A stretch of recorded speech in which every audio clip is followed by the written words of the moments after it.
Yo siempre he hablado de que este país tiene dos Guatemalas. Una aquí en la capital, donde tenemos todos o la mayoría de satisfactores sociales.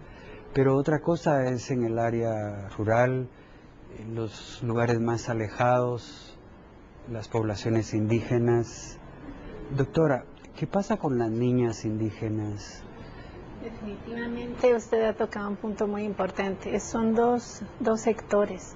Si usted, incluso en un informe que yo leí sobre explotación sexual comercial, trata y tráfico de niñas, decía, si usted es una niña indígena del área rural, usted tiene muchísimas probabilidades de tener un desarrollo, un subdesarrollo en todo el ámbito económico, sociológico, psicológico, de desarrollo.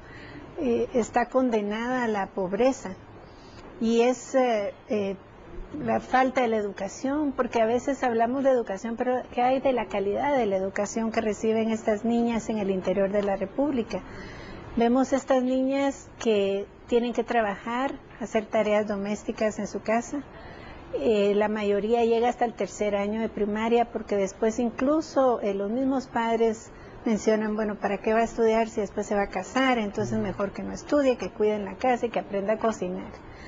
Pero la realidad no es esa. Entonces lo que sucede es que estas niñas son condenadas definitivamente a no salir de ese círculo de pobreza, subdesarrollo y también todo el tema de abuso y violencia, ¿verdad? ¿Cómo una niña va a responder en el momento que sea abusada, golpeada, maltratada por la pareja, digamos, si no tiene autoestima, si no tiene cómo salir, con qué recursos mantenerse después, y ya tiene muchos hijos porque no ha tenido la libertad ni toda la educación en el tema de sexualidad, donde ella puede escoger los hijos que quiera tener?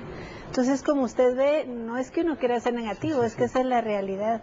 Entonces estas niñas tienen muchísimas menos oportunidades que una niña que está incluso, no de, como usted dice, de un nivel muy alto, pero que tuvo acceso a la educación. Eso cambia radicalmente la situación a futuro de esa niña. En el programa que usted es responsable acá, ¿no? ¿Si tienen esa división o ustedes tratan a las niñas por igual? Bueno, es importante no estigmatizar, ¿verdad? Eso lo hacía incluso antes de la Convención de los Derechos del Niño, esto sucedía. Usted recuerda, se decía menores y se decía niños y niñas, se decían los menores, y esa palabra incluso ahora ya no la usamos porque se refería a niños que estaban en conflicto con la ley penal, o niños o niñas en la calle, ellos eran menores. Y los de nosotros, digámoslo así, niños y niñas. Y no, de acuerdo a la convención, todos los niños y las niñas son iguales, de 0 a 18 años. Tienen condiciones que les facilitan o no su desarrollo, y que por eso es tan importante que nosotros los adultos tenemos que velar porque se les respeten sus derechos, porque ejerzan sus derechos, y nosotros acompañarlos, y no es porque ellos no puedan, sino porque tienen una situación especial que requiere ese acompañamiento para su maduración. Entonces, volviendo a su pregunta, en el caso de los programas que nosotros tenemos, sí, digamos, hay mayoría de ciertos grupos por el área geográfica donde trabajamos, pero en general el programa sí debe adaptarse a la cultura, el idioma, pero la calidad de la educación debe prevalecer. Y hemos visto unos ejemplos maravillosos. Yo le puedo decir que es la esperanza. Yo veo a esas niñas y digo, esa es la esperanza, porque tenemos que actuar y hacer cosas y a cambiar esa realidad. Y vemos niñas que han sido capacitadas, que participan en grupos, están empoderadas, son unas niñas maravillosas, increíbles. Tenemos el caso de una niña que la mamá, al ver a su hija así, de que era una líder y que estaba en el cocodito, porque hay cocoditos y todo, la mamá quiso aprender a leer y a escribir de ver a su hija. O sea, fue al revés, el ejemplo de la hija ayudó a la madre, y vemos nosotros que eso funciona. O sea, la clave acá es la educación, la inversión en esos programas de calidad, a que las niñas tienen derecho al igual que los niños, y ellas van a triunfar, o sea, están triunfando ya, y vemos la diferencia, donde ellas pueden escoger si quieren casarse o no a temprana edad, donde ellas tienen oportunidades para salir y ser maestras o lo que ellas quieran hacer en la vida, pero sí hay que darles esa oportunidad. Becas es algo que nos ha funcionado muchísimo.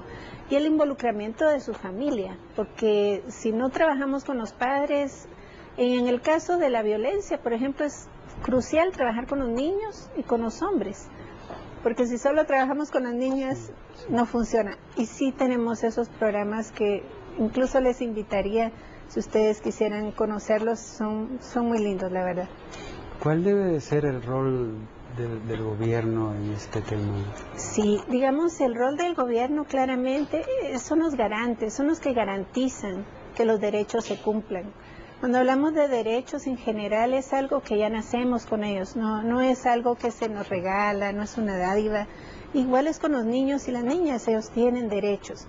Y es el Estado, en un Estado democrático como el que nosotros vivimos, el que ha sido electo popularmente y al que se le asignan los recursos para que vele porque se cumplan por los derechos de las personas, incluyendo a los más vulnerables como los niños y las niñas. Entonces sí se requiere invertir para que estos servicios que apoyan a los niños y a las niñas funcionen y que haya una regulación también de parte de la sociedad civil para que esto funcione y se haga una realidad y que los derechos de los niños y las niñas se cumplan. Lo vemos en los gobiernos locales, eso nos ha ayudado muchísimo. Tenemos mayor impacto a nivel local a veces que a nivel nacional. Ahorita en Carchá, el alcalde de Carchá ha proclamado, va a hacer una maratón por el Día de la Niña mañana. Y vemos mucho interés. Ahí es donde le estamos apostando a trabajar con los gobiernos locales. Bueno, vamos a ir con los patrocinadores.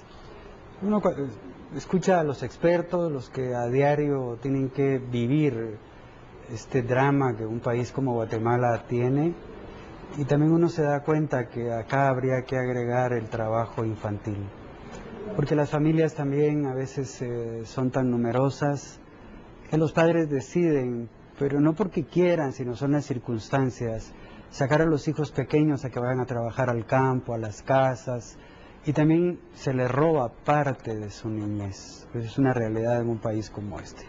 Vamos entonces con los patrocinadores y regresamos en un momento.